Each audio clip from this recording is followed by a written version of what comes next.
It's there? How come I don't see it? Refresh. I found out that Matt Miller was making funny comments last week, and I missed them all. And I would have commented. There it is. Dude, that's so cool.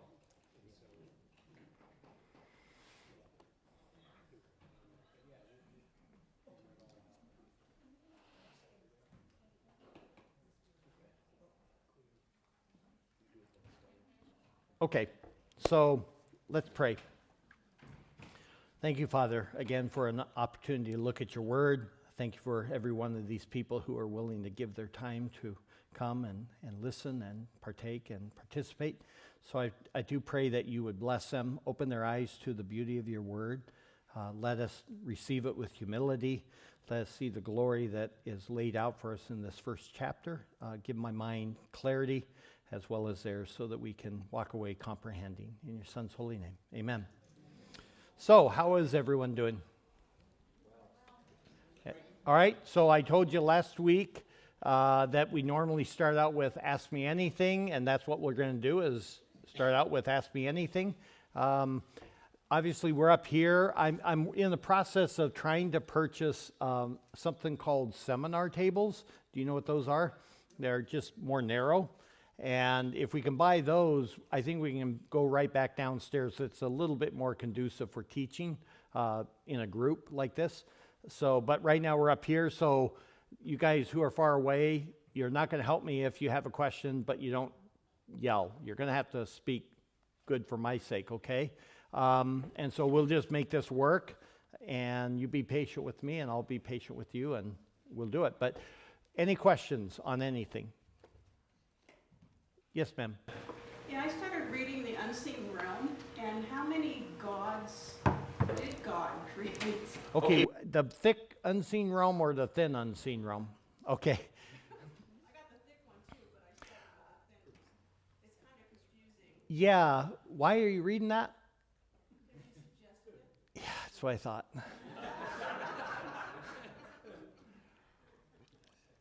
I suggested it. Okay. So it's interesting. The people I expected to want to read that didn't, and all the ones I didn't expect to read it did. So go figure. You know, a pastor knows his flock, right? So the unseen realm. So what's the question again? So I don't make it more complex than I need It to. refers in there that there are many gods, but only one God, and that He created God. I know what you mean. Okay. So, My question is when they say God, are they referring to angels? no. Okay, so so the question is Michael Heiser's book, The Unseen Realm. How many guys have read it? One. Okay, two. You read it? What possessed you to read it? I'm a helper. All right. It's a good book. I actually went through it with Mateo Pereira. He wanted to study it, so we met each week and went through the whole thing. It's a good book overall, but there's weaknesses. I kind of regret. I'm just so you can choose to finish it or not. It's really a book. On hindsight, I forget that I read things and I'm tracking with them, and then other people don't necessarily track the same way. So it's really a book that's worth being guided through, kind of like the theology book study, because there's points of theology that he's pushing that I would not agree with, even though I think he brings out some very helpful points, okay? So his book is, his whole point in his book is to show that the Old Testament and New Testament talk about this entire realm that is a spiritual realm where these spirit creatures, I'm just going to use some words, these spirit creatures exist, demons, angels, etc.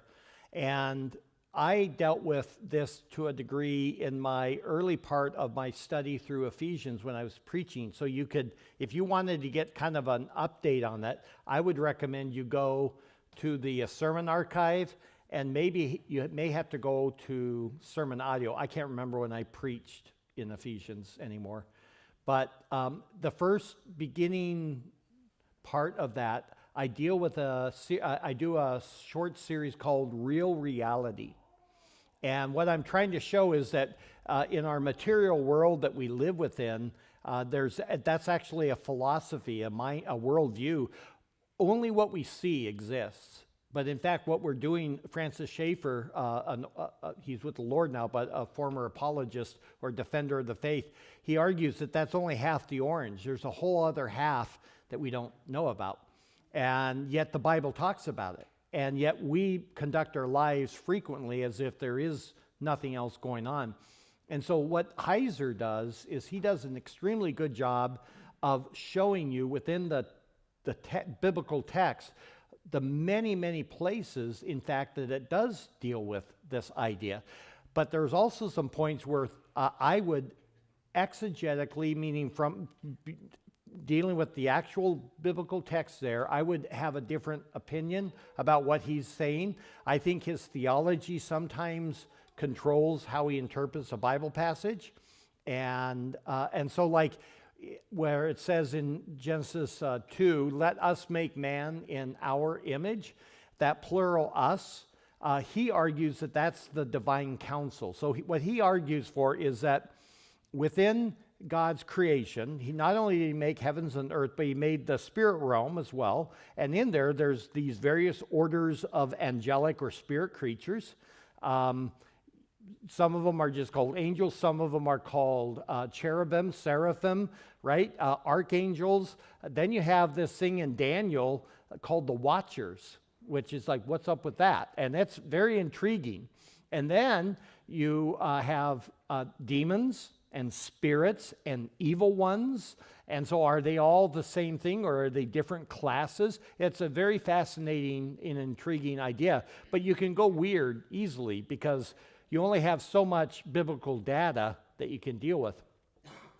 Part of that is that, he does make a very persuasive, I think it's persuasive because I happen to agree with him, argument that God established angelic beings that were given an area of responsibility. So there's this weird story in Daniel where Michael is coming to Daniel, but he said, I got held up. And you're like, exactly what holds up an archangel? I'd like to know. You know, it's like that, you're kind of like top of the heap, aren't you? And the Prince of Persia was the one who did it. And the younger people say, oh, that's a video game. No, it's actually in the Bible. And this is not a physical prince, but it's a leader or somebody who is a head. The Hebrew word is sar. It just means Prince of Peace, that kind of an idea. That this spirit being was sufficiently powerful enough to hinder Michael. But he was the prince over Persia, which is a massive empire. And so you have some indications. There's a couple of other passages, I can't remember them off the top of my head, I'm sorry, that indicate that there's these angelic, I'm going to just call spiritual creatures that have oversight over certain areas in the world. The problem is that then in the spiritual warfare movement, if you don't know what that is, don't worry about it. It was a movement that popped up back in the 90s, really became popular. They then took that and ran with it.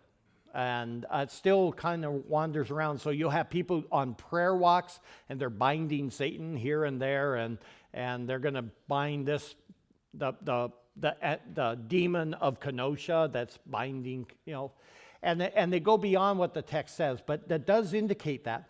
And in the Psalms, these creatures were given the responsibility to rule with justice and execute justice upon earth, but instead they fell and they became demonic. They became fallen angels or fallen spirit creatures or fallen something. It's hard to know exactly what they are, but the Bible actually uses the Hebrew term Elohim, which is the word for God, but it's a plural. Elohim is a plural term. El is just God.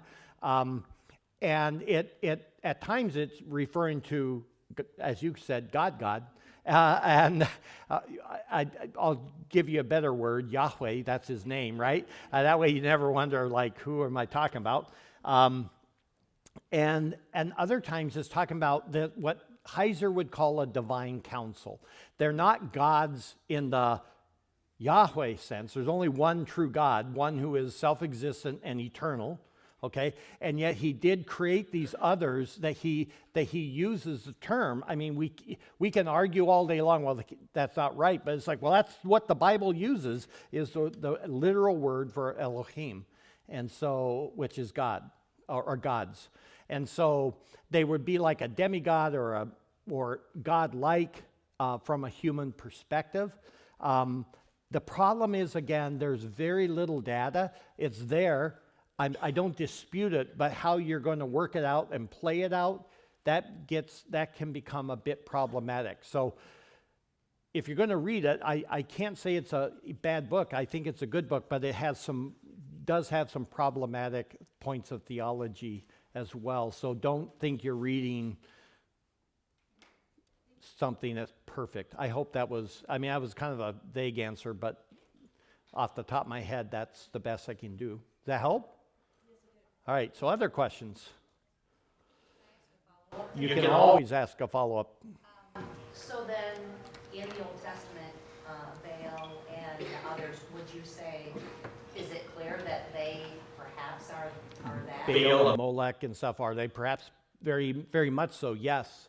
Asherah, all of these. I can tell you this, that behind them, Paul even says, with the idols, an idol is just an idol, it's a lump of whatever, but behind it is always a demon. And so there is that demonic work going on. And so I would say that on one level, like Jeremiah, he mocks them, right? He's like, I watched the guy, he goes and cuts a tree down, and part of it he uses to cook his food, and the other side, yeah, right? And the other side he fashions, and then he bows down to it. So on one level, you're saying, look, this is just a piece of wood fashioned, and you're bowing to it. But on another level, there is that demonic aspect at work that I think we should not quickly disregard. Yeah, good follow-up. Other questions? Yes, ma'am. Also a follow-up. I knew this would, the moment you said, I'm like, I'm going to be talking about demons tonight. And that's not even, I'm not bugged. I'm just like, I see how this night's going. Go ahead, ma'am. So you mentioned in your explanation of how Heiser that the... Have you read him? I've listened to some of the podcasts and things with him. Oh, so you're actually familiar with him? Yes, and my husband has read him. But the idea that angels, angelic beings, were given dominion over sections of the earth, how does that hold up with the theology that the earth is Satan's domain? Wouldn't that work pretty good? Well, I I mean, think because they fell, they fell. Okay. and so they're under his oversight. Okay, they all fell. Yeah. Oh, I'm sorry. I see what you're asking now. Yeah. But again, we're presuming they fell because there's only so much data that we have to work with. So Okay. one of the things he does, the Heiser does, that I don't oppose him on, but I've got to be careful I don't get into the weeds here and regret this, which I'm already doing. There are non-canonical books mentioned in the Bible. You guys have read them if you read your Bible. Are these not recorded in the book of Jasher, or, right, and Enoch? And you're like, so what's up with those? Well, you can actually read the book of Enoch. And it's actually a good book. I don't think it's inspired, but it's a good book. And in it, it gets a little bit further into some of these things. That's where Jude quotes when, all you know is Moses dies, and then Jude says, when Moses died and Michael and Satan are fighting over his body, and you're like, wait, whoa, whoa, whoa, whoa. Again, you're like, I'd like to know more about this. and the Bible just kind of throws that out and then moves on. You're like, that's not right. But so he also will borrow and draw from some of these other extra-canonical, non-canonical, meaning non-biblical, but very important books. The Apocrypha, which is written in between the Old and New Testament, there's some of those that he'll look at as well, because he's a Bible scholar, so you have to look at all of that stuff. And his premise is that you have to know the Judeo Yeah. to understand. Yeah, you have to know that Judeo-Christian foundation. But again, Heiser is one of those guys I like, and he annoys me. He's also got some really bad theology with regard to the sovereignty of God, and he exalts the free will of man in a way that I would almost say was idolatrous. Not to say that he's a false teacher or something. It's just he's got some really problematic stuff. So before you all start going on YouTube and checking out Heiser,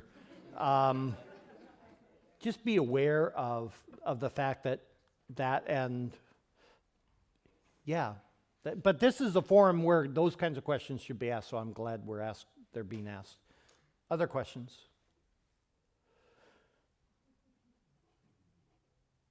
Really, no questions after those three?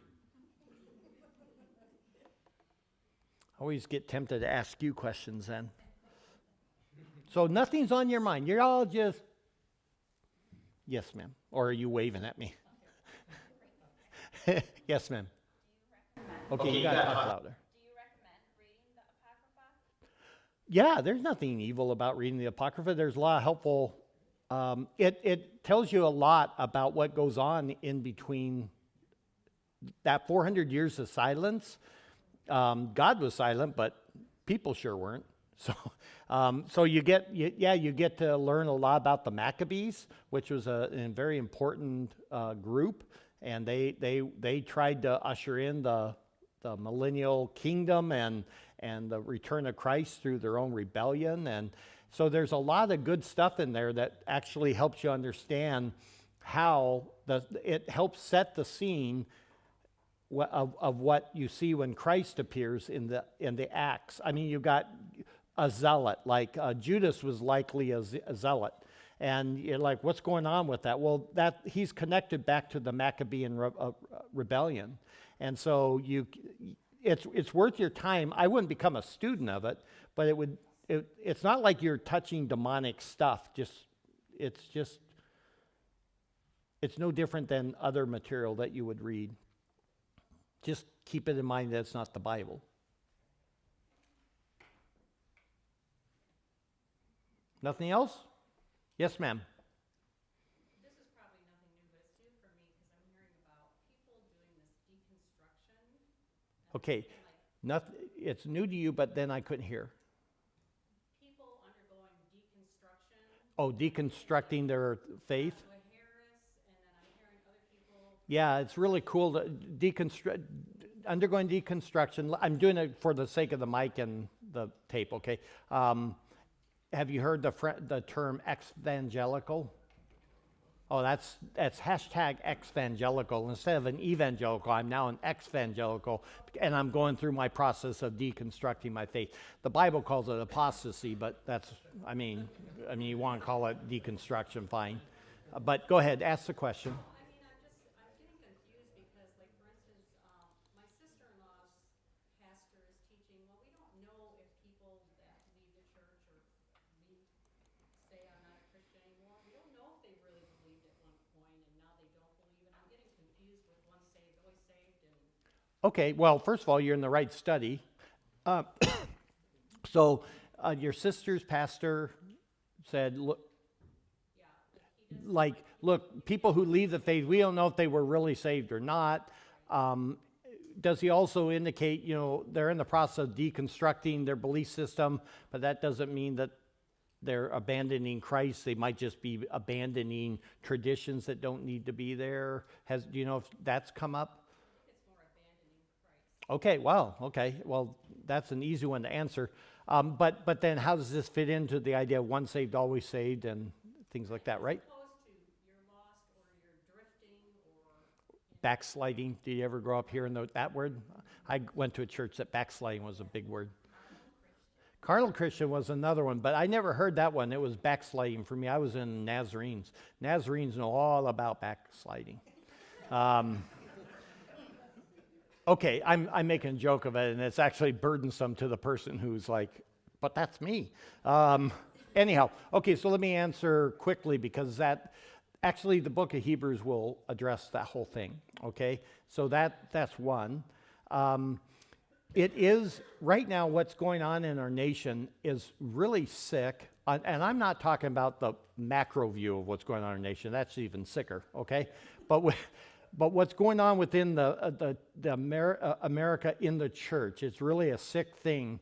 You mentioned Joshua Harris, and there's many others who are doing that. I can't remember the guy's name, but he's with, he was Eastside Community Church or something like that in Seattle, Washington. It was a big church. It was one of the fastest growing churches in America, and he was just sending out his video here just a few weeks ago talking about how he's exiting the Christian faith, and he's literally deconstructing and his faith and blah, blah, blah. And there's all kinds of these names going on right and left. I have people who used to attend our church here. If you were to go to their Twitter page, they're an ex-evangelical. That's the cool word. I'm deconstructing on and on. It's, to be very simple, what's happening in the church today is we are now harvesting the garbage that the pulpits have been plowing into the churches for the last 20, 30 years. All of this mega church, we're going to PowerPoint things, your best life now, purpose-driven, yada, yada, yada, yada, yada. It's instead of just line by line, word by word, faithfully expositing a word, calling people to repent, laying the scripture before, we turned it into a experience, right? And so you want to grow a church, it's all about the experience of the people. We got a brand, we've got this, we've got that. It's sick. It really is sick. And then along with that, that's dovetailing. And part of the reason that happened is because the greater culture, we're also in the process of abandoning any vestiges of a Judeo-Christian mindset. I'm not sure that's necessarily bad, but that would be a long discussion. I think it makes things cleaner. We now know what we're dealing with. But, so you have this whole culture. So now you've got an entire couple of generations, really, but definitely the last significant generation coming into their 20s, 30s. They have been drinking of this stuff their whole life. I mean, everything is relative. And so you have all these movements. You have this movement called Revoice, which is this whole idea that you can identify as being gay, but as long as you don't have gay sex, you are okay, and you're still a Christian. Cuddling's okay, but not. Yeah, and you're like, wait, well, how did we even get into this discussion? And I'll not talk anymore due to company here. But, I mean, it's just that kind of an idea. But it comes because everyone wants to be open. And, well, what's wrong with that? And why is that wrong? And so Grayson got himself in trouble a few times in his blog, which is heavily read by people, denouncing Game of Thrones. And Christians who are watching Game of Thrones, which has open rape and sex. I mean, it's just blatant. And he's like, what kind of a Christian can do that? And how many Christians said, I watch it with my wife, so it's okay. And it's like, how do you begin to deconstruct that? And so and I can tell you as a pastor, I just see that happening. So now you have all these gradations of people who are rationalizing and justifying and diminishing what the text actually says. And yet all that matters is this: we love Jesus. And this is I'm going to say this kind of strongly. This is what's wrong with the gospel-centered movement. It's not that it's not good to say, let's keep the gospel center, or as Mahaney would have said, let's keep the main thing, right? That's a great little line that sells books, but what's that mean? So a long, long time ago when I had a blog, the Gospel Coalition, if you guys know what that is, was just beginning. And I said in my blog that this cannot stay like this. I thought it was neat. It was a bunch of people of different, different men. Tim Keller, I don't know if Ligon Duncan was there at that time. Mark Driscoll was on it, and C.J. Mahaney, Moeller, and they had this, and they were all of different parts of the Christian faith, right? And yet they weren't there to talk about that. They were there to talk about the gospel. Well, you can only talk about the gospel so long before you run out of gospel. I'm just saying the truth. And then you start talking about secondary things that are attached to the gospel. So now the new catchphrase is, it's a gospel issue. And that's the new trick to say, look, we can't do this. Masks are a gospel issue, or no masks is a gospel issue, or a vaccine is a gospel issue, or not getting it is. I mean, it's crazy, everything now. And so I laughed, and I wrote an article that all 9 of my readers read, basically saying, because I'm a premillennial, I believe in a literal reign of Christ on the earth for 1,000 years. I'm that guy. And the one thing you couldn't be on the Gospel Coalition blog was premillennial. You could be Keller denying the historicity of Genesis 1 through 11. All right, you can say that Adam came from a primordial pre-human race, and that he chose a male and a female out of that. But you can't say that when it says he's going to reign for 1,000 years, that you actually say that's what it means. And I said, this is what's wrong with the gospel-centered movement, is it's always more than that. It becomes, we'll establish our flag here, and then as long as we keep the gospel the main thing, we can all agree to disagree. And this is why now you got people abandoning, because in fact, the Christian faith is not just the gospel. It's not, okay, if we love Jesus, whatever that means, we can deconstruct this and this and this and this and this and this, as long as we keep that, because all of it is inextricably tied to Christ and God. And so this is one of the things we labor here at Missio to do, and we've always done, is to show you gotta know the gospel. You gotta believe the gospel, hope in the gospel.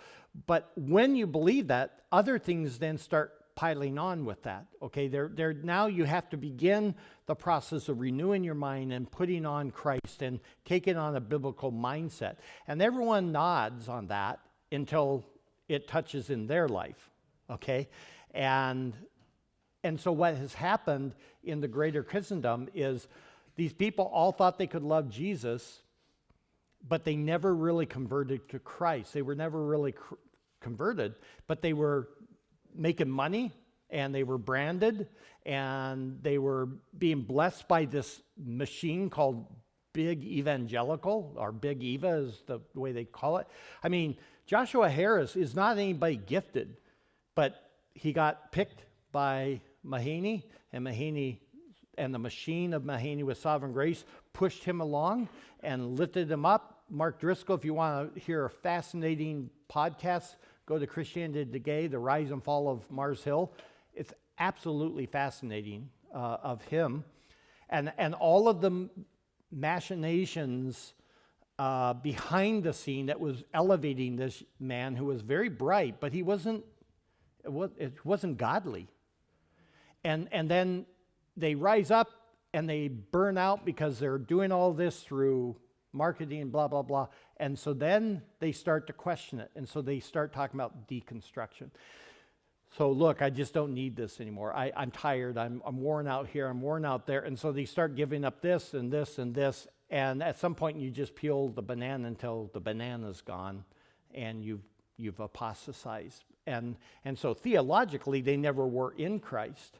Okay, that's theologically, but there's a clear process in which they get there, and almost always it's that they have a sin that they're not going to repent of. I just say that as simple as that. There's something that they're doing. I don't know if I'm answering your question. I'm trying not to rant, but I'm ranting. So it's really popular right now in the younger crowd of the 30s to deconstruct their faith. And everyone thinks they're starting to get real. And a lot of them will stay. I haven't abandoned Jesus. I'm just trying to dismantle all of these white supremacist, patriarchal, blah, blah. You fill in your blank.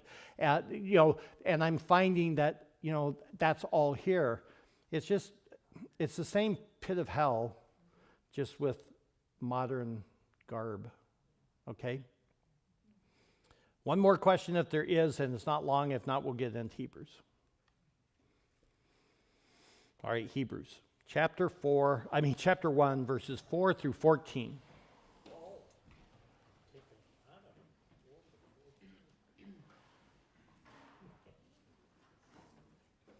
So nobody's commenting, Mark? But 9 are watching. And I'm watching, so there's only like 7 of us. Everyone's also like disconnecting, and it's like, why are we live streaming this? So Joey can sit there and like, All right. Okay, we are going to do something. I don't know if this room will take it.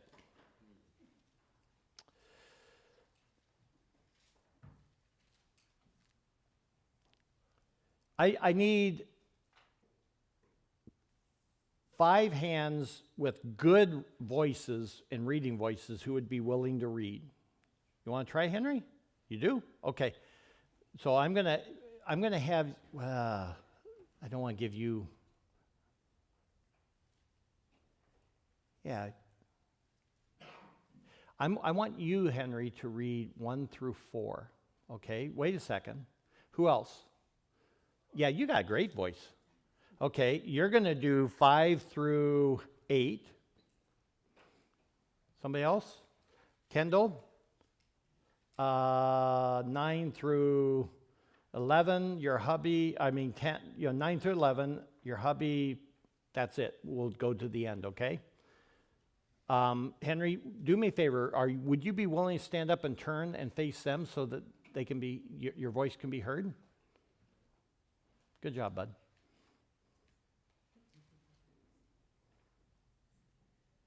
Go for it.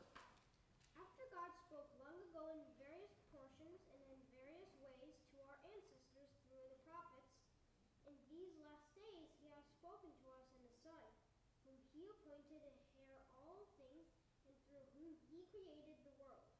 The Son is the radiance of his glory and the representation of his essence, and he sustains all things by his powerful word. So when he has accomplished cleansing for sins, he sat down at the right hand of the Majesty on high. Very good. Next. Not bad. Next. Or to which of the angels did he ever say, "You are my son, today I have begotten you"? And again, "I will be a father to him, and he shall be a son to me." And when he again brings the firstborn into the world, he says, "And let all the angels of God worship him."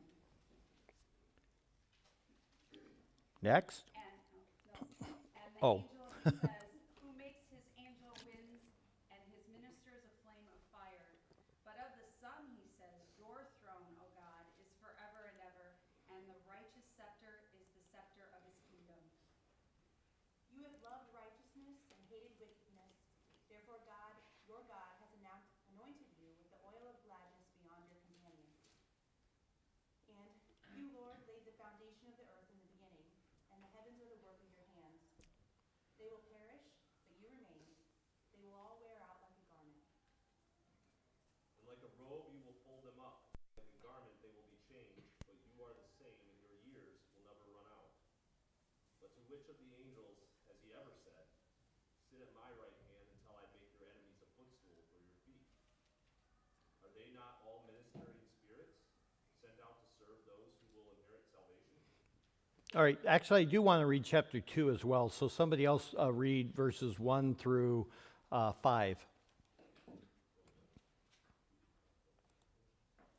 Therefore, we must pay closer attention to what we have heard so that we do not drift away. For if the message spoken through the angels proved to be so firm that every violation or disobedience received its just penalty, how will we escape if we neglect such a great salvation? It was first communicated through the Lord and was confirmed to us by those who heard him, while God confirmed their witness with signs and wonders and various miracles and gifts of the Holy Spirit distributed according to his will. You said through 5? Somebody else do 6 through 8? For he did not put... No, not you, somebody else. I gotta do 5 still. Oh, I thought you did. I'm actually not reading along, so. My son, everybody. For he did not put the world to come, but which we are speaking under the control of angels. All right, now, whatever those verses are. 6 through 9. But one has testified somewhere, saying, what is man that you remember him, or the Son of Man that you are concerned about him? You have made him for a little while lower than the angels. You have crowned him with glory and honor, and have appointed him over the works of your hands. You have put all things in subjection under his feet. For in subjecting all things to him, he left nothing that is not subject to him. But now we do not yet see all things subjected to him. But we do see him who was made for a little while lower than the angels, namely Jesus, because of the suffering of death, crowned with glory and honor, so that by the grace of God he might taste death for everyone. All right, somebody for 10 through 13, and then another person to the end. For it was fitting that he, for whom and by whom all things exist, in bringing many sons to glory, should make the founder of their salvation perfect through suffering. For he who sanctifies and those who are sanctified all have one source. That is why he is not ashamed to call them brothers, saying, I will tell of your name to my brothers.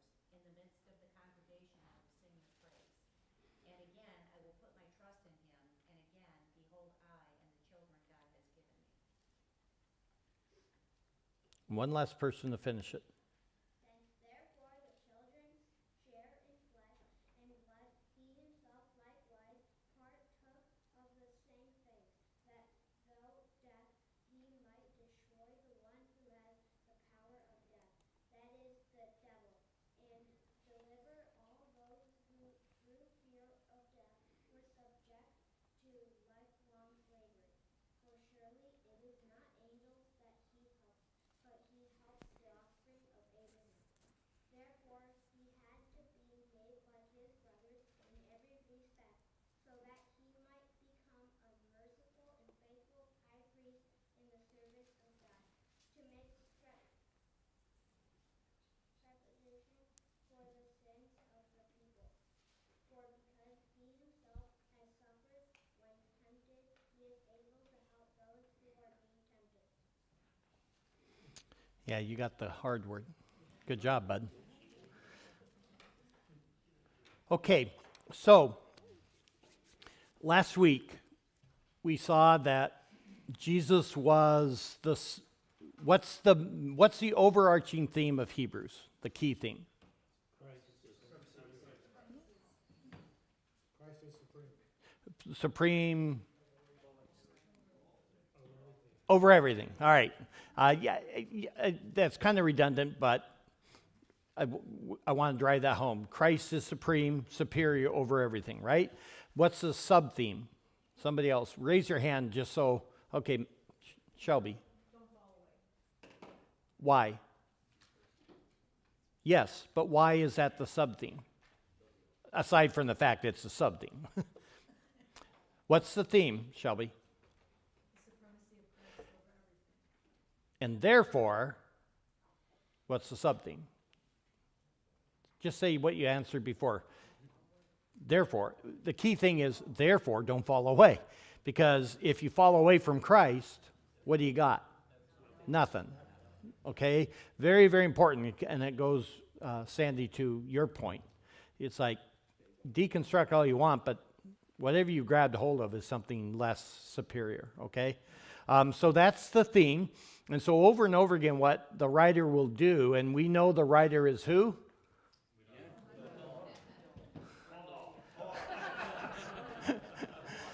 Out comes the pitchforks. Everyone starts getting their knives, and we're going to have blood flow.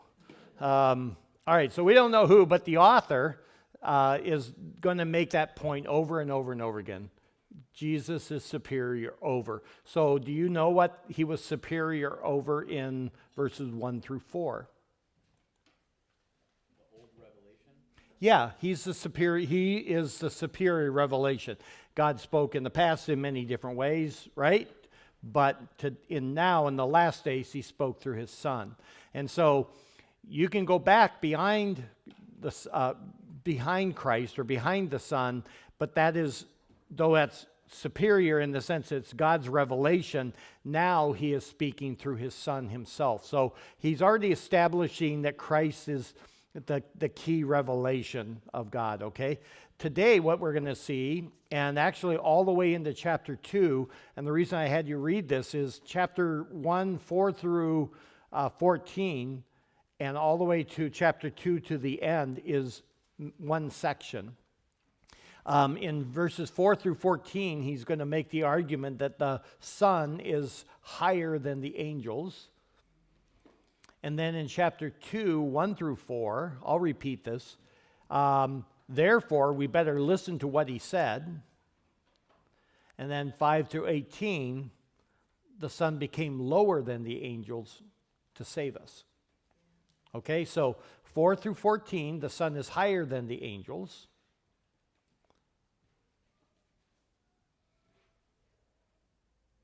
1 through 4, therefore, we better listen to him. And then 5 through 18, the Son becomes lower than the angels to save us. All right? Now, the reason I give you those, and I don't know how helpful you see them to be, but once you get the big outline, everything else begins to fit if you learn to read carefully, okay? Because now you're like, okay, so everything in verses 4 through 14 in some way or another is showing that the Son is higher than the angels. And we'll get into that in detail right now. So in verse 4, read that, and then if you think you know, raise your hand. What is the reason that Jesus is better than the angels in verse 4? 1:4.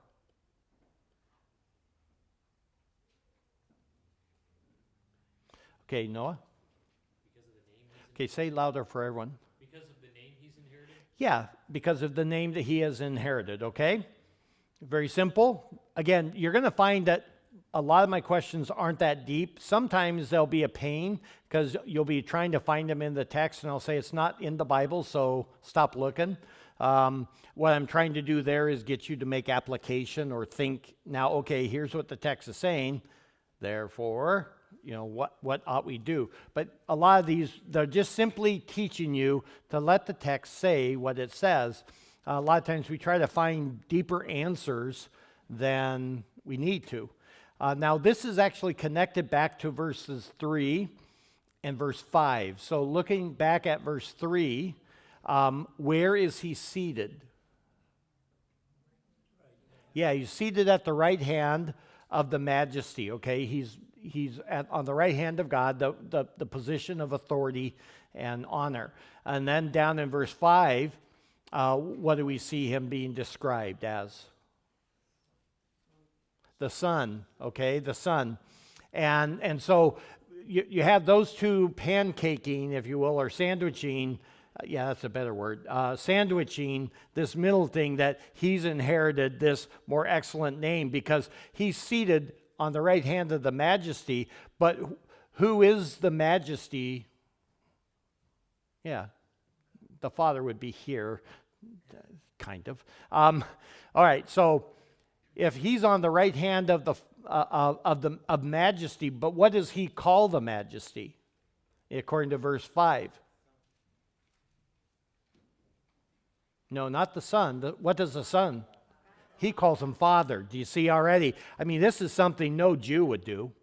You're not going to call him Father. You're not going to treat that casually.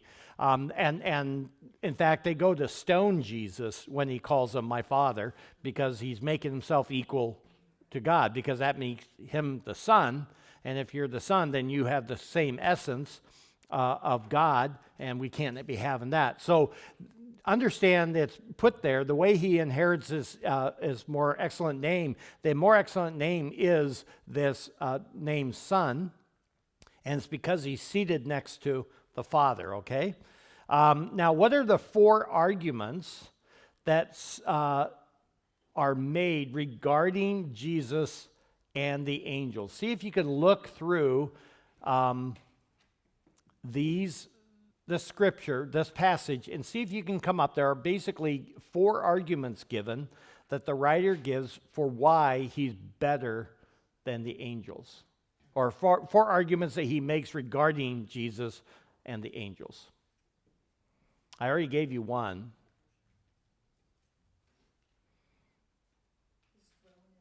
Okay, a little louder. His throne is forever. Where are you at, though? Give me the passage so I can see. I'm at verse 9. Wow, you're all the way down to verse 9. No, that's okay. It's all the way down to 14, so. Wait a second. You're in verse 9 of chapter 1. Oh. Yeah, 8. I'm like, I don't have that. Okay, he's saying that, but that's not completely dealing with the argument in relationship to Jesus and the angels. That's a descriptor about Christ, you're right, but it's not what I want you to look at. He in this passage, he's showing that Jesus is superior over the angels. That is a reason, but I want you to see a little bit more of the argument. Angels worship him. Okay, where are you at? 6. Angels worship him. Okay, so what kind of a position, therefore, do they have in relationship to him? They are subject to him. Yeah, they're subject. I'm going to use the word inferior. Okay, so good observation. Verses 1, chapter 1, 6 through 7. That's my second point. I told you there are 4, and it's that there's this inferior position compared to the Son. Okay, we skipped one though. There's one that we already dealt with, but I want you to say it again. Say it again. Yeah, what are you supposed to do with your hand? None of you know that are newer. Me and Bob have a special relationship, and I generally make his life miserable, but he still chooses to love me. Yes, so he has a unique relationship with the Father. He's the Son, right? So we have the first one that he's making is the Son. He's the Son. He's not an angel. Second is the angels worship him, therefore they have an inferior position or they're beneath him. And then verses 8 through 12. See if you can summarize that. Yes, ma'am. His nature. Yeah, but what about his nature? Yes, you're there. Righteousness and hates wickedness and is anointed. He's anointed. Yep, keep going. And what did you say? 8 through 12. Just He laid the foundations, and the heavens are the works of his hands. Were you saying all things that points to his nature? nope. I want you to summarize 8 through 12. You're doing fine. It's not how I would do it, but what you're doing is fine. So don't give up. Finish verse 12. You stopped just short of the key one. Eternity. Yeah, eternity. Okay, garments are fine, but let's talk about eternity, right? So now go back to what you said earlier. You said what about his throne? His throne is forever. Right. So do you see, even in verses 8 through 12, we already have these bookends of his throne is forever, he is eternal. Okay, your years will not come to an end, right? So there's these bookends here in that section showing that eternality, but that eternality is also in relationship to a certain task that he's doing or position he has. You want to try? Well, the beginning of verse 8, it says, "But of the Son he says," and then he calls the Son God. Yeah, you're right, but So the Father is calling the Son God. yeah, but that's you're right, but that's not what I'm looking for. So I'm going to say no. No. Yes. I got this chair. I thought this is comfortable, but I have to sit really straight, and I'm not a good straight sitter. You don't feel sorry for me, do you? No. All right. So what I want you to do is come up. There are at least four arguments. He's making a fifth one. 4 arguments made regarding Jesus and the angels. The first is that the Son has a unique relationship with the Father. That's verse 5. The second is the angels are an inferior position to the Son. That's 6 through 7. The third one we just banged out, or what we're working on, is we see that he's eternal, but what also is emphasized in verse 8. Yeah, his reign. So he has a reign, angels don't, and that reign is eternal.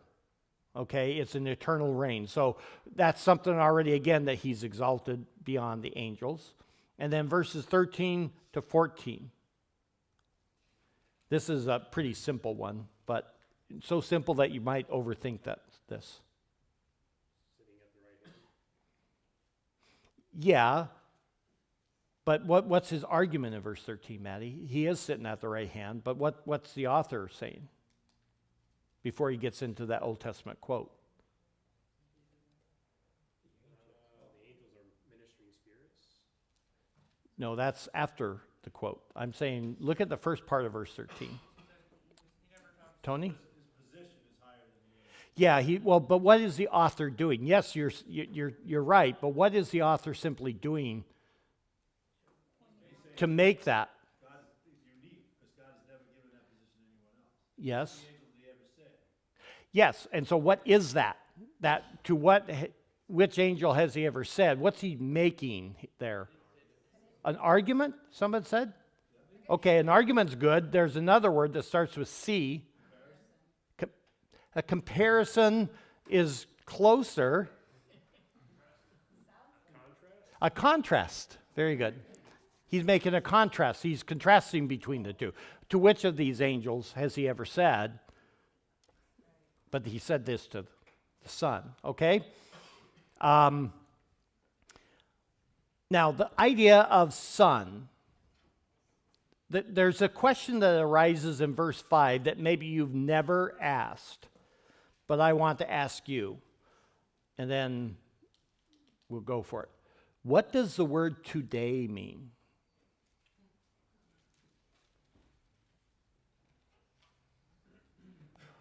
To which of the angels did he ever say, "You are my son, today I have begotten you"?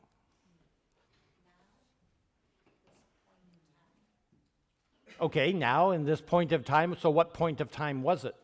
When the author wrote it, or when the writer, he's quoting the Old Testament, when the writer in the Old Testament is that the today that he means? No, I think he means the today when the Son was begotten. And when was that? And when was, okay, so the today is when the Son was begotten, so when was that?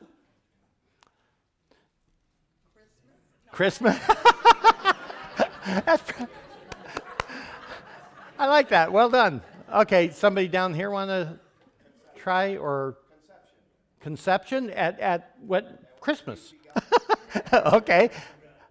Before the foundation of the world. Oh, aren't you the before the foundation of the world? Okay, why do you say that? He's eternal. He's eternal? All right. Others want to try? Say this again. Is it in the perfect tense? I don't know.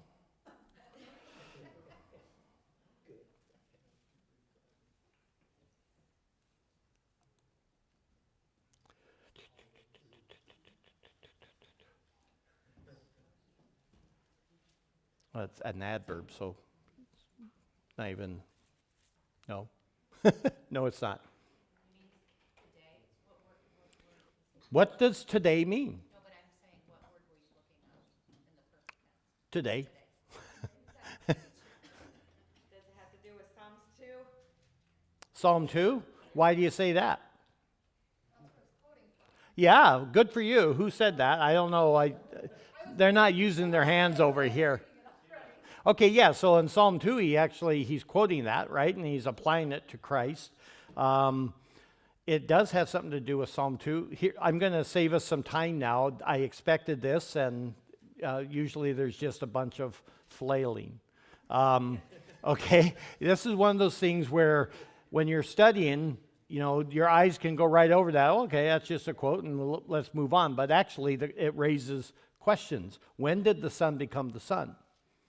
Okay, and this is actually a big theological debate that still goes on to this day, and you may or may not agree with where I ultimately land.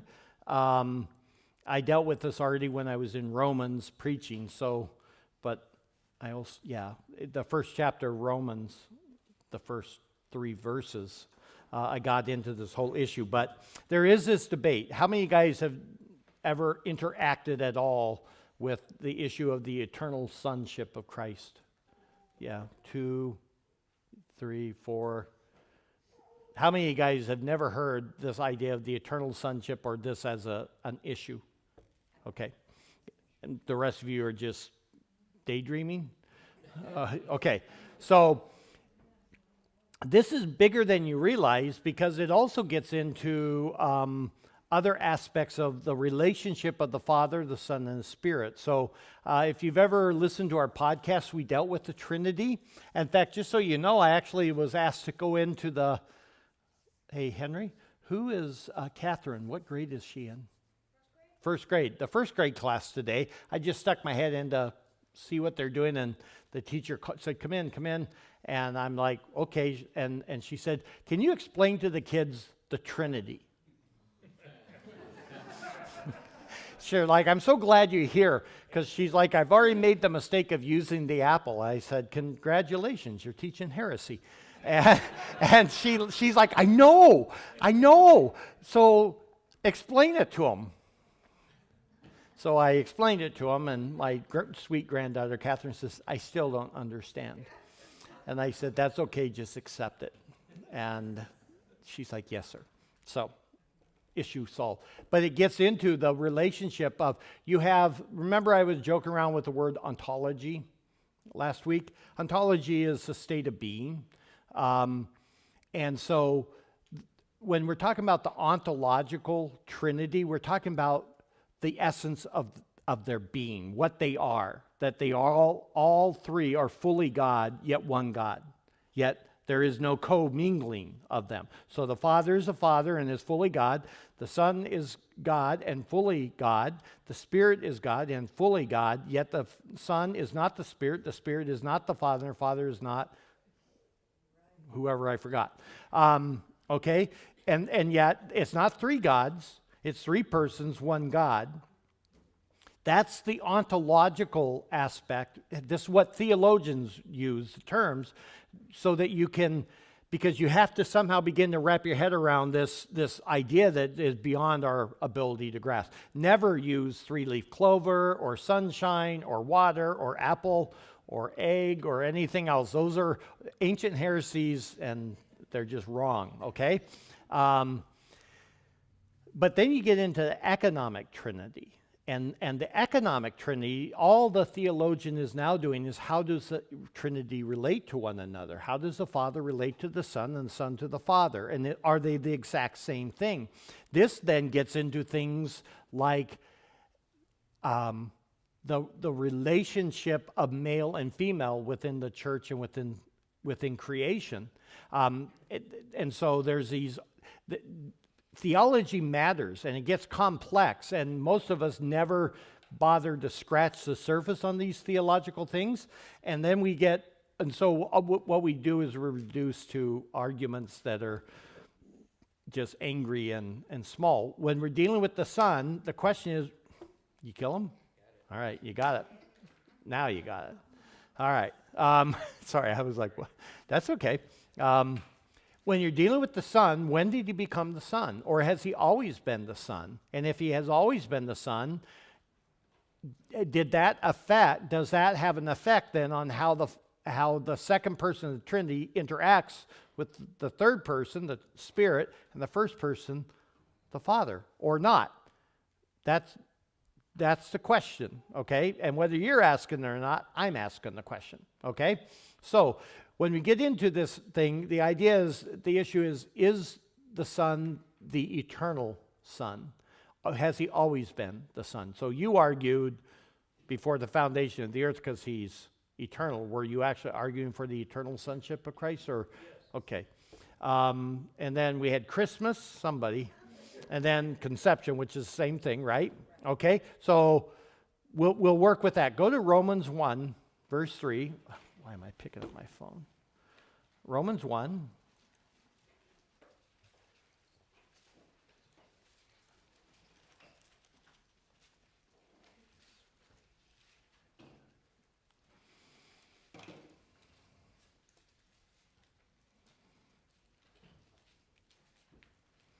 And I want somebody, well, I'll just actually read it for sake of ease. I'm going to do verses 3 and 4, okay?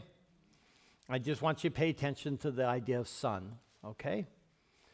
Concerning his Son, who was born of a descendant of David, according to the flesh, who was declared the Son of God with power by the resurrection from the dead, according to the Spirit of holiness, Jesus Christ our Lord.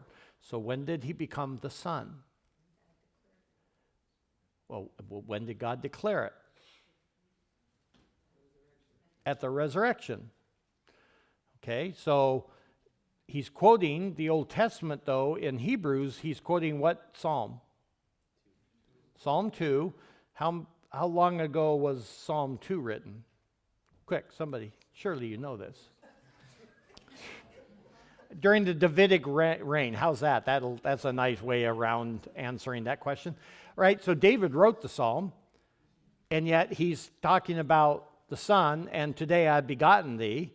But then we have the Hebrews taking that and quoting it and using, again, it's a quote. But then we come over here to Romans 1, and we have the Son was declared, he was declared Son at the resurrection of the dead, which is talking about, if you didn't know, his own resurrection. But in verse 3, the whole concept is, in verse 2, he says he promised beforehand through his prophets in the Holy Scriptures concerning his Son. He's actually now using, in verse 3, the idea of his Son before the incarnation, before his conception. Oh, you got to yell. I can only see so much room.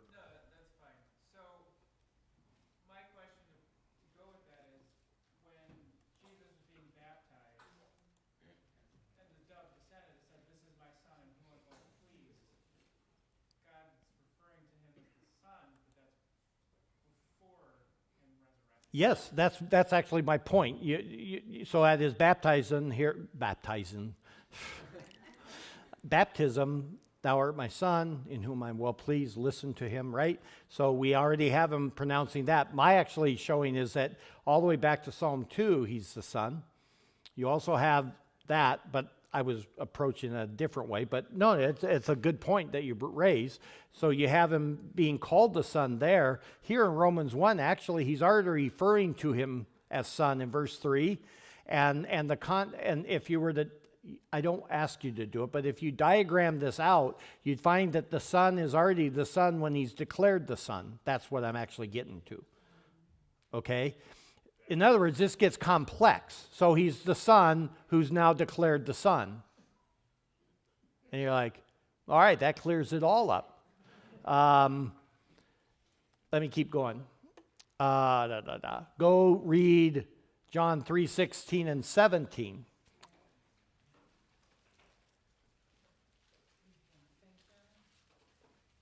So you jumped ahead 4 of my verses. Yes. No. Gospel of John, St. John.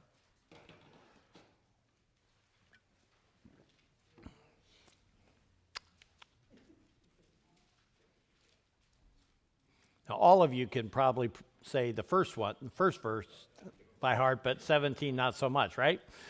All right, so somebody read that nice and loud.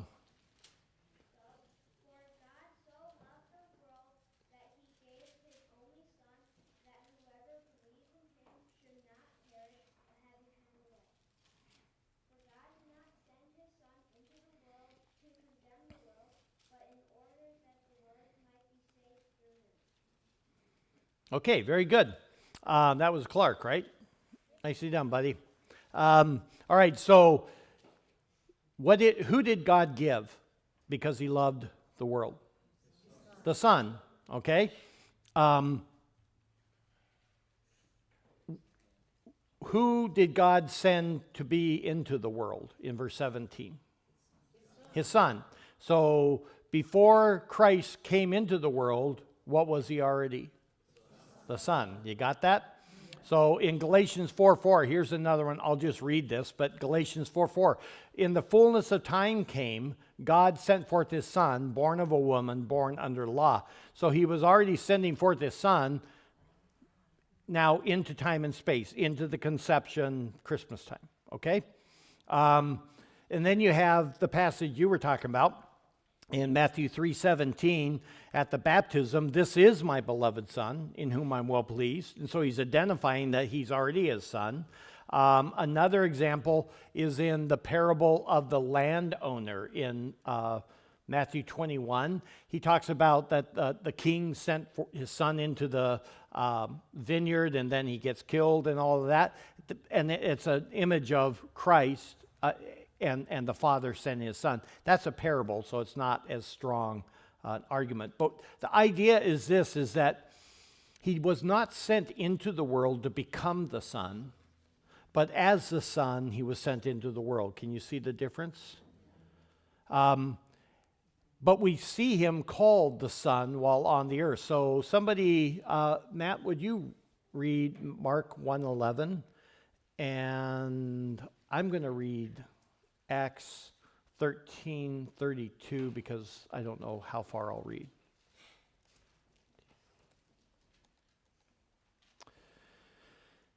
The beginning of the gospel of Jesus Christ, the Son of God, as it is written in the prophet Isaiah, "Look, I am sending my messenger ahead of you, who will prepare your way. The voice of the one shouting in the wilderness, prepare the way for the Lord, make his path straight." In the wilderness, John the baptizer began preaching a baptism of repentance for the forgiveness of sins. What did I tell you to read? Mark 1:1-10.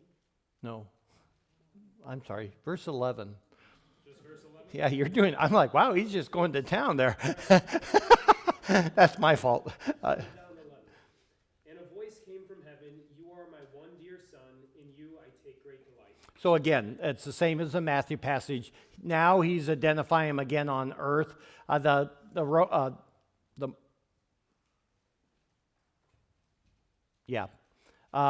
Luke 9:35. Let me just look that one up real quick.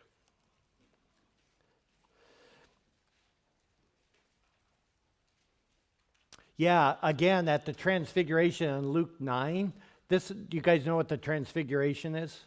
That's the one he goes up on the mountaintop and then all of a sudden he shines, right? And everyone that's with him freaks out. And again, the voice comes from the cloud saying, "This is my son, my chosen one. Listen to him." Okay, so again, here he's being identified again and again as son. I'm trying to remember all of the thing I've written in my sermon, and I don't think I have the son in it. It's a servant. But in the Old Testament, the concept of the son took on a messianic meaning, meaning it started out that Israel is declared to be the son of God. And God refers to Israel as his son. And then as time went on and the prophets continued to talk, there was one who would be of Israel who would become the son. And so again, this image is that they were looking for the one who would be the son. But in the thinking of that, it's like, well, if he's truly the son, then he's God. And so when Christ comes and starts talking about, I'm the Son of Man and everything like that, a whole lot of Old Testament came rolling in with his statements, things that you and I don't always understand. Now, when you look also at the Bible, it talks about the resurrection as a key point of being called the Son of God. So back to Romans 1:4, we saw that, right? He was declared to be the Son through the resurrection from the dead. So here, when you're looking at all of this, some people say, no, he became the Son at his birth, when he was begotten, in whatever, but that's actually misunderstanding what begotten means. Others will say it was at his resurrection. And others will say when he was sent into the world. And others will say he was always the Son. And that's where I land. It's dealing with this idea of God's Son. And so what we have in the author, now we're back to our passage, okay? He's quoting two passages in this. He's quoting Psalm 2, and he's also quoting 2 Samuel chapter 7. Anybody know what's important in that chapter? Or, yeah, chapter 7 of... No, off the top of your mind. Okay, this is where God makes a covenant with David. It's called the Davidic Covenant, and it's a promise that he will always have someone on the throne. His throne will be established forever. And so when the New Testament starts talking about Christ as he's the son of David, and you're like, okay, that's just, no, that's huge, because it's going all the way back here to 2 Samuel 7, verse 14, where he says, I will be a father to him, and he will be a son to me. And so what the writer in the Hebrews is doing, he's picking up this imagery of the son in Psalm 2, and in 2 Samuel 7, of this idea that there is this one who is a son, and this son is going to be with the offspring of David. And so it's hard to keep, I'm trying not to bore you guys, but it's very complex, because what he's doing is he's laying the groundwork to show you all of these various threads that are going on in the Gospels, how they're all tying together to show that Jesus is the Christ. And part of my mind keeps going to my sermon I'm going to preach to you on Sunday, because that's exactly what Peter does in Acts 3, is he draws all of these terms or titles and applies them to Jesus. He's the servant, he's the prophet, et cetera, et cetera. And what he's doing is, to a Gentile like you and I, if we don't know our Bibles well, we're just like, okay, these are just words. No, to call him the servant of God is to take massive amounts of Old Testament information and brings it forward. Does that make sense? At least sort of. And so that's what the writer here is doing. And so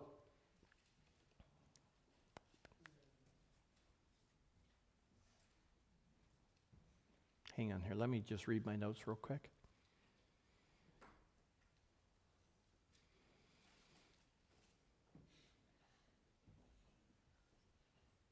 Okay, I think I've said enough on it. So when you read the Gospel of Matthew, what you're going to find are these repeated references to David, the throne of David, the son of David, and they're all connecting themselves to Jesus Christ. It's because it's hearkening back to Psalm 2 and 2 Samuel 7, where this promised by God, a covenant made by God that cannot be broken, is that the one who would come, the Messiah, the promised one, would be of the line of David, okay? And it all gets connected into this son imagery.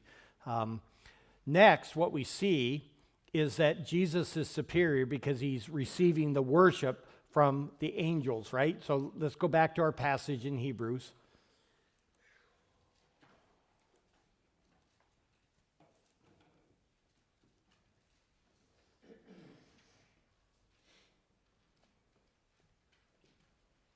And so in verse 6 it says, and when again he brings the firstborn into the world, he says, let all the angels of God worship him. So what do you think is the key word here that we want to just make sure we understand? Say that again? Firstborn. Yeah, firstborn. What does it mean? Okay, and that's very important to think through, because if you're talking to a Jehovah's Witness, he's going to argue that it means what? If you know. Yeah, he was the first created, and then through him everything else got created. So if you read the New World Translation, which is the Jehovah's Witness Bible, they'll say all other things were created by him. And excuse me, so he's a lesser God, a small g God, whatever you want. And at times it can refer to physical birth, but it also, and most importantly in the Bible, is it refers to preeminence.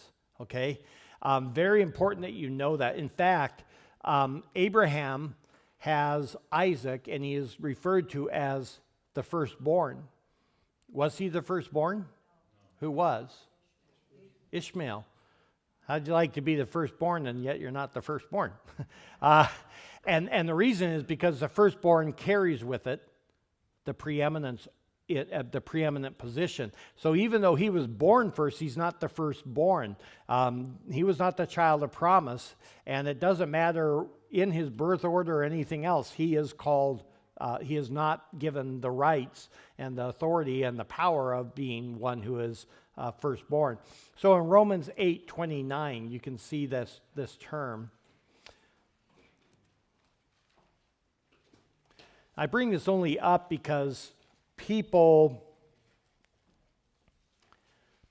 stumble over that, and they're still trying to say, well, wait a second, it's talking, today I have begotten you, he's the firstborn. Isn't that the same thing? Isn't that talking about birth? No, it's not.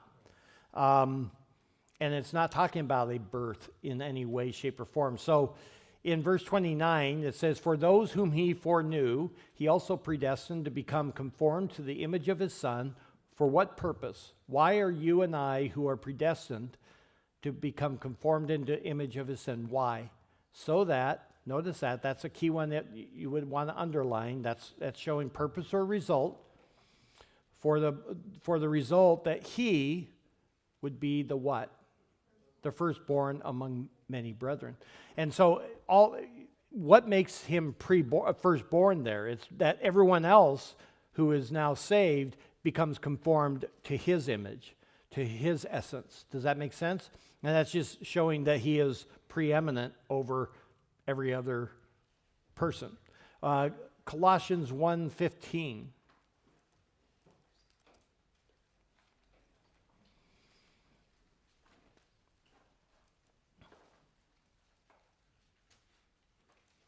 And then he uses it again in verse 18. So he is the image, the icon of the invisible God, firstborn of all creation. So this is the passage the Jehovah's Witnesses translate as the firstborn of, then they say in verse 16, for by him all other things were created, because they say he's created. But that's not what it says. It says all things were created. What he's showing here is it's not that he's the first creature, but that he is preeminent over all of creation. And it's made clear because what was created by Christ? Right. Everything. And so he can't be, if we're talking about the physical creation, that wouldn't be true. But all things then are created. And Paul emphasized that both in the heavens and on the earth, visible, invisible, thrones, dominions, rulers, authorities. That's all these spiritual beings.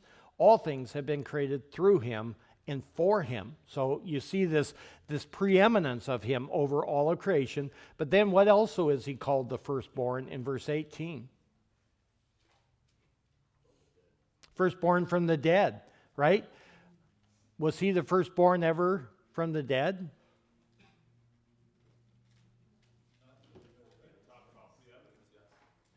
If talk about preeminence, yeah. Well done, Tony. You can go now. Yes, I mean, if you're talking about preeminence, but there were many who were raised from the dead prior to him. He raised many, right? So it's not talking about number or order, but why does anything rise from the grave? It's because of his resurrection. All life is premised upon him being the author of life and the giver of life. And so he's being preeminent over creation. He's preeminent over all other resurrections. He's just the firstborn. He is the preeminent one. So this is, going back to our passage then, this is the very thing in verse 7. Let me get back to Hebrews myself.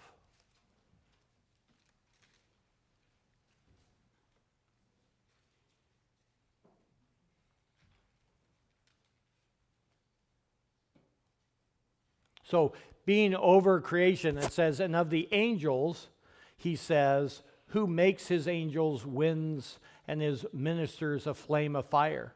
So, here he's quoting what is he emphasizing about the angels with that word makes?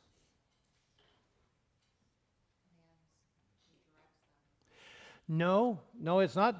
He does direct them, but that's not really the idea.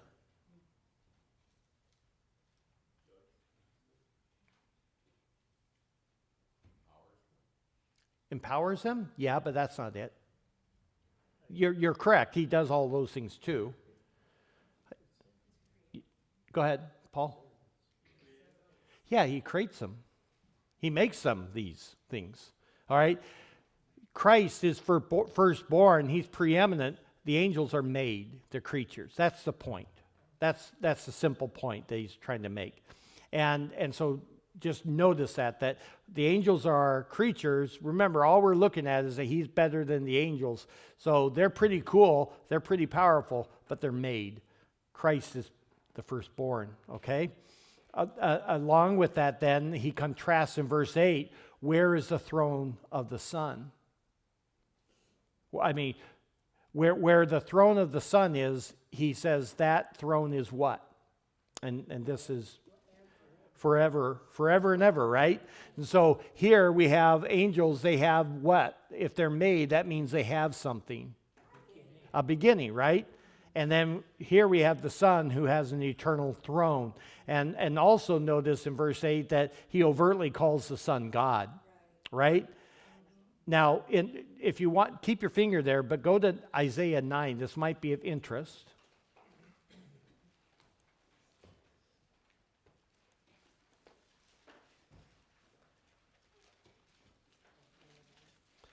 Isaiah 9, 6 and 7.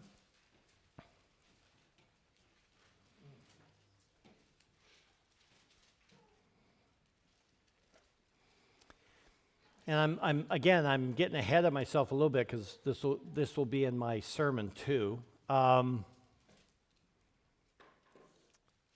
be in Isaiah a lot Sunday. In verse 6, it says, "For a child will be born to us," right? We all know this one, Christmas verse. A child will be born to us. Doesn't Linus say this by memory in the Peanuts Christmas? Yeah. A son will be given to us. Do you see all these titles? All right, so he's got the son. The government will rest on his shoulders, and his name will be called Wonderful Counselor, Mighty God, Eternal Father, Prince of Peace. And then he says there will be no end to the increase of his government, his rule, or of peace on the throne of whom? All right, so now he's invoking that now this goes all the way back to Psalm 2 again, 2 Samuel chapter 7, he's invoking this covenant God made with David that your throne will be established forever and ever. It's very, very important. And so on the throne of David and over his kingdom to establish it, uphold it with justice and righteousness from then on and forevermore. So this prophecy of this coming king, who's of the line of David, is one that will be an eternal throne. And this, again, connects back into what the writer of Hebrews is saying, is that he is right now seated in the heavens, and his throne is forever, but is also, he has this throne that belongs to David, and that will be also eternal as well. So, the key thing that he's quoting in that whole section is that Jesus is transcendent by being before creation and eternal. And so he's just over it, he's emphasizing that within here, when you look at the Son is eternal, he is the creator, he is eternal, and therefore he is greater than the angels who were made. And then finally what we can see is in verses 13 to 14, we'll draw a close here. Wow, almost perfectly on time too. What do we see again is true about in chapter 1 of Hebrews. What do we see about the angels versus Christ? 13 and 14. Christ's position succeeded. Christ is what? His position. Okay, what about his position? He's at the right hand of God. Yeah. So versus what are the angels, or they're called ministering spirits here, but They're taking care of the things they're told to take care of. okay. Like Who said that? Yeah, servants. They're servants. They're serving the heirs of the firstborn. Right. So he doesn't ask the angels to sit at his right hand. That's reserved for his son. Because he's sitting at the right hand of the Father, he's served, and the angels serve. Do you see the difference? Again, he's there seated, waiting for the Father to make all of his enemies under him. That's not something that God is doing with the angels. The angels' job is to go and render service. And in fact, who are they rendering service to? Look at verse 14. Somebody else, not you. That's okay. No, you're doing good. I just want somebody else. Somebody who hasn't answered. What are the angels doing? For whose sake are they out there laboring? Because you never think about this, I promise you. Yeah, you've talked. Who? The church. Sure. That's not what he says, though. What's he say? Shh. Those who are to inherit salvation. Yes, that's not the church. That's going to be anyone and all. That includes the church, but Israel is not the church, and the church is not Israel. And then after the church, we still have, I'm going to make this too complex. It's those who are going to inherit salvation. How many of you guys contemplate the fact that the Father has made the angels, and one of their jobs is continuously rendering service to you? You think about that? Well, you would. Yeah, I mean, that is a compliment, just the way you think. But how many honestly spend much time thinking about that? Well, he doesn't redeem them. He doesn't redeem them, no. No, that's something he reserves for us. Yeah, so the fallen angels, they're done, right? They're toast. And then you have the elect angels. But what I want you to contemplate is that you are far more cared for than you really grasp. All right, you got the angels, and you never see them. You don't even know. In fact, later on, the writer of Hebrews will say that you may entertain angels unaware. My wife keeps on hoping that she'll do that. And I said, babe, you don't read the verse. And she's like, I read it. I'm like, it's unaware. You'll never know. She's like, well, I could. No, you can't. She's like, well, I choose to believe I could. I'm like, there you go. She just wants that angel. But you have angelic, God, the Father's eyes upon you. The Son is caring for you, making intercession for you. The Spirit is making intercession as well, right? He prays when you don't even know how to pray. And meanwhile, all around you are just angelic beings taking care of you. And you and I were saying, I don't know if I don't feel loved. You know, you're like, oh, come on, what else you want? You know, what else do you want? So that's chapter 1. So what we've seen so far is in chapter 1 that he is the superior revelation, and 2, he's better than the angels. And we're going to now build on that. Remember, next week we'll look at chapter 2, and what you'll see is that if that's true, then you better start listening to him, and then he'll show you the incredible mystery of his humiliation, of him becoming man, taking on flesh, being our sin bearer, that the one who is this became this for whose sake? Us. And we're still, again, we're struggling. We're struggling with, are we loved? Are we saved? Are we cared for? Are we this? And what you're going to see is the great overabundance of care God has done on your behalf, that he would bring many sons to glory, that he would bring you safely home as the inheritance of Christ, okay? So I want you to walk away with that you're not alone. At all times you have, even the angels are ministering to you. How? I don't know. It doesn't tell us. So don't go there, okay? Don't go there, because there's nothing there to go to. Just understand that they're there. God knows, and he's got them doing their work. The key thing is, don't give up on Jesus, because there's nothing else, okay? Take a Michael, the archangel, you got something made, okay? Christ is all that matters. Okay, any last questions that you need to, yes ma'am? Angels. Okay, since we are predestined from before the foundation, so before we even came to faith, were they serving us before faith? Yes. Okay. Oh yeah, yeah. Yeah, those who will inherit, the passage is clear. For the sake of those who will inherit salvation. So it's not once you get saved, now you get an angel assigned you. Yeah. I kind of picture Monsters Incorporated somehow with that. It's like, can I get the warm fuzzy guy? Yeah, no, actually, which is again very humbling if you think about I'm not thinking specific here. Just think about your own life.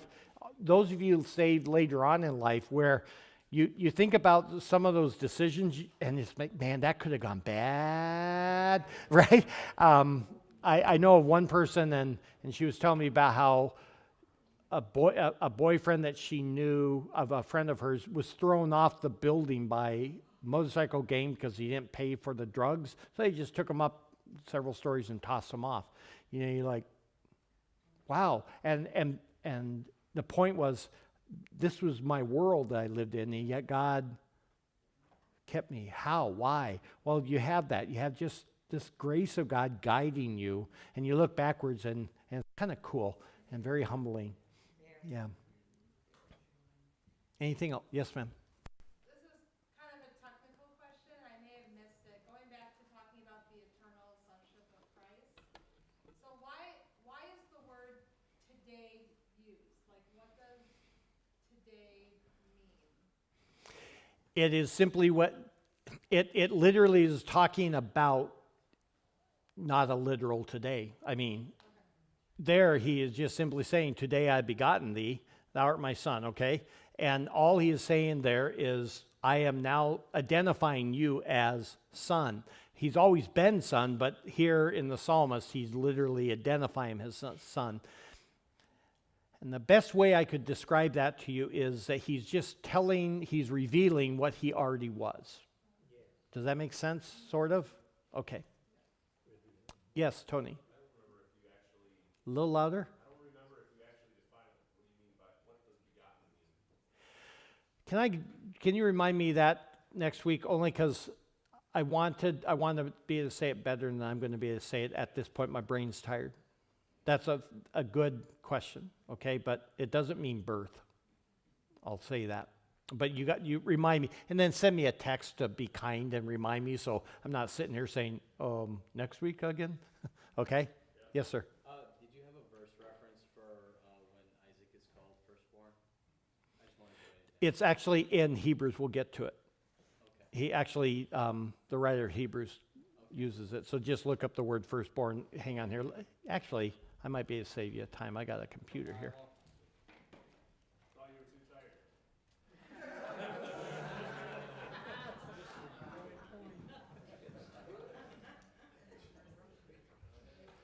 tired. I just, sometimes,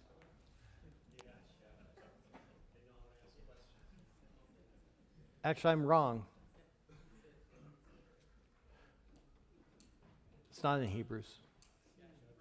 Yeah, send me a text. I'll give it to you next week. Okay, I don't have it off the top. I thought it was Hebrews, and I'm wrong. Okay. All right. Tony, would you give a short prayer of dismissal?